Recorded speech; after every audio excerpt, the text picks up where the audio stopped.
નમસ્કાર, મારી Manjula Salani official YouTube ચેનલમાં આપ સૌનું હાર્દિક સ્વાગત છે. નમસ્કાર, આપની સાથે હું મંજુલા. ગુજરાતમાં ઠાકોર સમાજ કેટલો મહત્વનો છે તે આપણે બધા જ જાણીએ છીએ.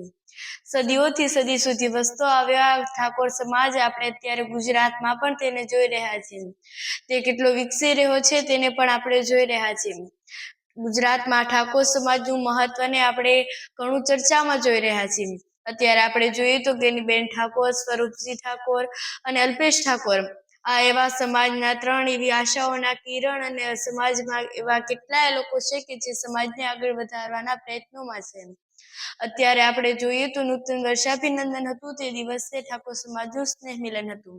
સ્નેહ મિલનના દિવસે બધા જ લોકો એક મંચ પર હતા, જેમાં ગેનીબેન ઠાકોર, સ્વરૂપજી ઠાકોર અને અલ્પેશ ઠાકોર તથા કલાકારો પણ તે જ મંચ ઉપર હતા. વિક્રમ ઠાકોર અને જિગ્નેશ કવિરાજ પણ એક જ મંચ પર બિરાજિત હતા. બધા જ લોકો વાતો કરી રહ્યા હતા, પરંતુ એ વાતો એવી નથી કે તેમના વિશે રાજકારણની વાતો હોય કે તેમની કંઈક બીજી વાતો હોય, પરંતુ તે વાતો હતી સમાજના એક કાર્ય માટેની, સમાજના હિત માટેની આ વાતો હતી. તેમાં ગેનીબેન ઠાકોર અને અલ્પેશ ઠાકોર વાતો કરી રહ્યા હતા સમાજના વિકાસ માટેની વાતો. સમાજ કેવી રીતે શિક્ષિત બની શકે તે માટેના તેઓના પ્રયત્નો છે. તે વારંવારથી પ્રયત્નો કરતા જ આવ્યા છે કે તેમણે ઠાકોર સમાજને વિકસિત કરવો છે, કારણ કે તેઓને લાગે છે કે ઠાકોર સમાજ બીજી સમાજો કરતા પાછળ છે. અને હા, એ વાત પણ સાચી છે કે ઠાકોર સમાજ છે તે બીજી સમાજો કરતા પાછળ છે. અને અત્યારે આપણે જોઈ જ રહ્યા છીએ કે ઠાકોર સમાજ અત્યારે વિકસી રહ્યો છે અને એ વિકસતો વિકાસ આપણને ક્યાં સુધી લઈ જશે.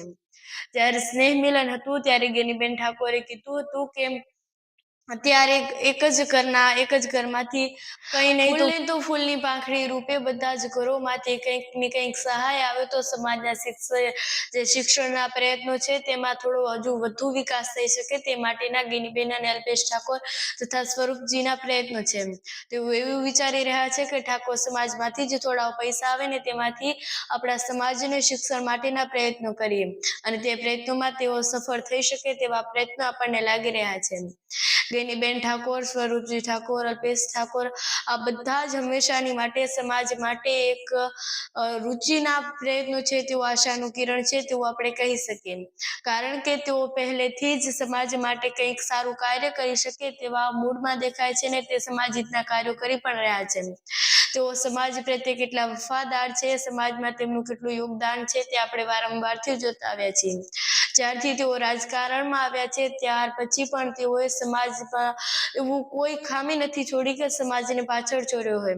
હંમેશાની માટે તેઓ સમાજમાં પણ જતા રહ્યા છે અને સમાજ માટેના પ્રયત્નો કરતા રહ્યા છે કે સમાજને કેવી રીતે આગળ લાવવો, અને સમાજને આગળ લાવવાના પ્રયત્નો અત્યારે હજુ પણ તેમના ચાલુ છે અને હજુ પણ એવું તેઓ વિચારી રહ્યા છે કે સમાજને આગળ લાવવો છે. આ વિડીયો વિશે તમારું શું કહેવું છે કમેન્ટ્સમાં જરૂરથી જણાવજો, અને સાથે જ અમારી મંજુલા સાલાણી ઓફિશિયલ યુટ્યુબ ચેનલને સબસ્ક્રાઇબ કરવાનું ભૂલશો નહીં. Thanks for watching my video.